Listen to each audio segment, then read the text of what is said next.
holding the phone. Down by his right hand. Bashed up car.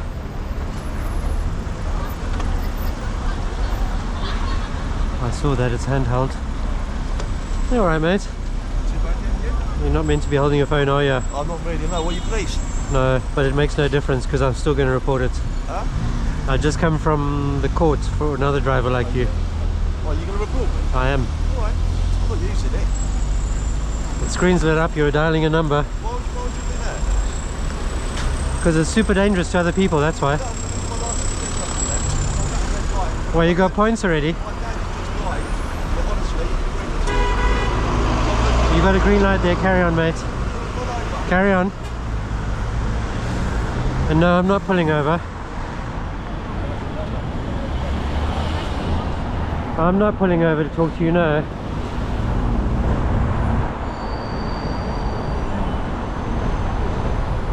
So I reckon, because of this, I'm actually going to do a swing around and go the other way. I don't have any trust for the guy.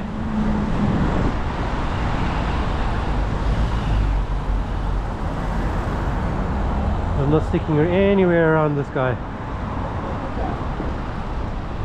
Because he strikes me as someone who's going to get violent. We go back a different route.